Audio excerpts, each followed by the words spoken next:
Sheriff, we have so much going on. Sheriff, good to see you. Let's start with your reaction of what you're seeing. Some would go as far as calling it domestic terrorism.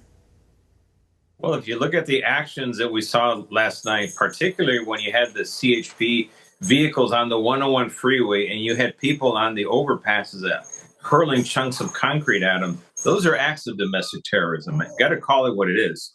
And I mean, the response, the resources are not sufficient between the Sheriff's Department and LAPD. They're missing over 4,000 sworn between the two of them, which is huge because in 2020, they were both fully staffed and we had people on the ground in advance ready to be deployed immediately.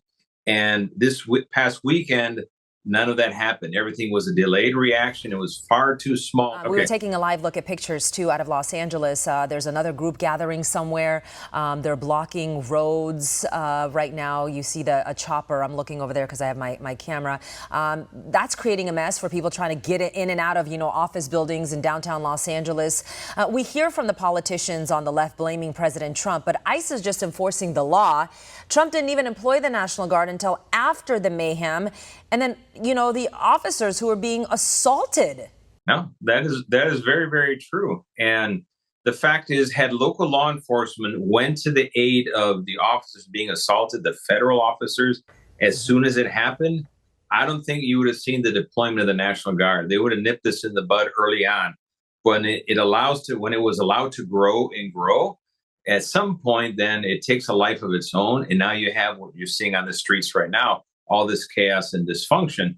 And we learned these lessons from 1992. Immediate, swift, proportionate, and measured, and take the bad guys to jail. They're the ones that are creating all the mayhem.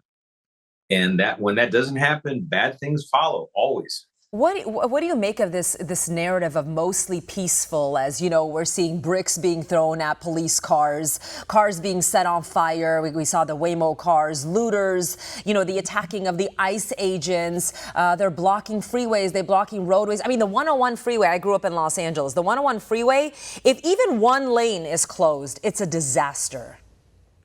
Yeah, the people are trying to label this as mostly peaceful. They're just gaslighting the public. I mean, who are you going to believe, me or your lying eyes? I mean, that's how they're playing the game. And I think it's disrespectful to the community. And Alex Padilla, the senator, the mayor, I mean, now she's changing her narrative, which is good. It was a welcome change. But you look at what the governor's claiming, Rob Bonta, the attorney general, they're all claiming this is a provocation from Trump. No. It's actually 10 years of sanctuary policies and a lot of chest thumping that federal law doesn't apply. Well, federal law does apply. And now they're seeing the results of that.